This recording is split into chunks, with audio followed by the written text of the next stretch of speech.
Shalom, selamat pagi Bapak Ibu yang dikasihi Tuhan. Semoga kita dalam kondisi dan keadaan yang baik. Dan meskipun banyak keterbatasan yang kita miliki, kiranya firman Tuhan senantiasa berbicara kepada setiap hati kita untuk memahami kebenaran firman Tuhan.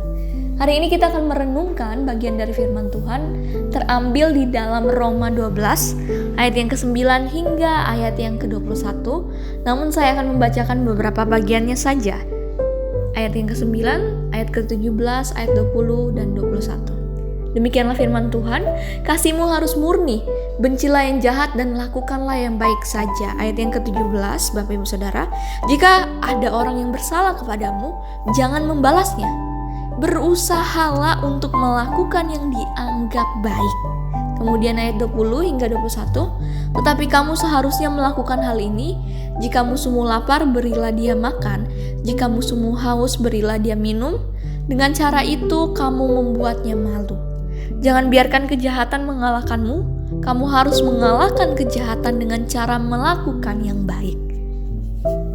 Bapak Ibu Saudara, selama sebagian besar waktu hidup saya tinggal pertama di Manado, kemudian pindah di Jawa, khususnya Jawa Barat dan Jawa Timur. Nah, daerah-daerah tersebut banyak hal yang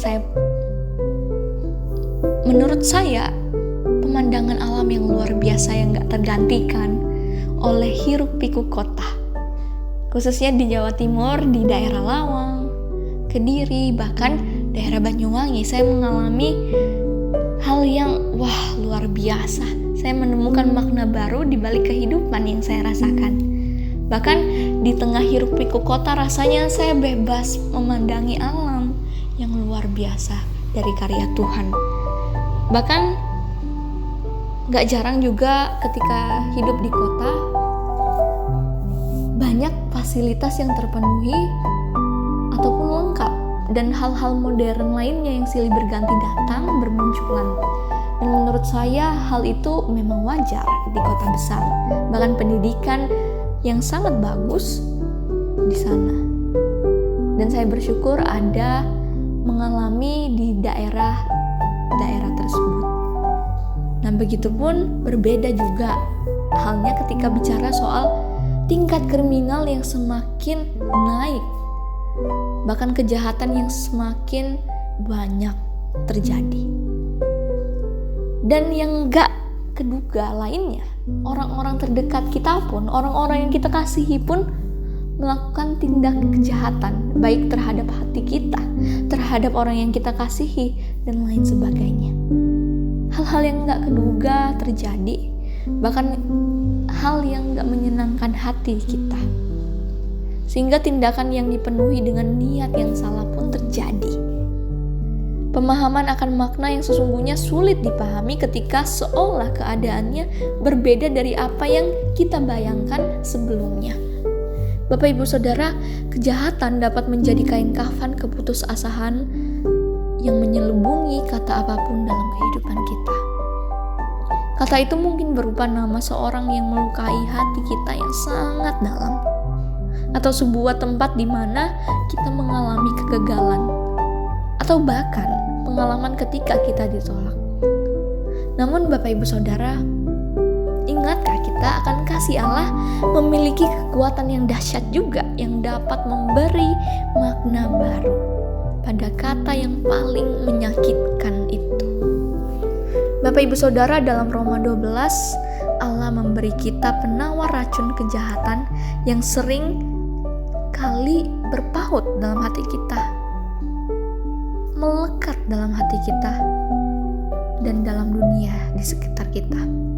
Saya bacakan untuk firman Tuhan ini, jauhilah yang jahat dan lakukanlah yang baik. Janganlah membalas kejahatan dengan kejahatan. Janganlah kamu sendiri menuntut pembalasan. Jika seterumu lapar, berilah ia makan, jika haus, berilah ia minum.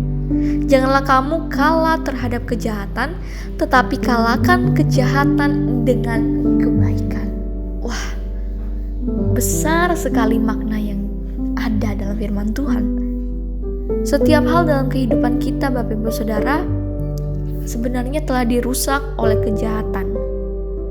sehingga dapat menjadi kesempatan kita untuk mencari kuasa Tuhan. Tuhan pun akan senantiasa membuka selebar-lebarnya pertolongan untuk kita mengatasi segala sesuatu yang jahat yang telah kita alami dengan kebaikan dan kasih Tuhan. Tak ada kata yang menyakitkan yang dapat diberi makna baru oleh kebaikan Allah. So, Bapak Ibu Saudara, jangan ragu untuk berbuat baik. Jangan kita menunjukkan kejahatan terhadap orang lain, tetapi berikanlah yang terbaik melalui kebaikan hati Tuhan yang telah kita rasakan sampai detik ini. Amin, mari kita berdoa. Tuhan Yesus, kami bersyukur dan berterima kasih untuk hari-hari yang kami lewati. Itu semua karena anugerah dan kebaikan yang Engkau berikan kepada setiap kami.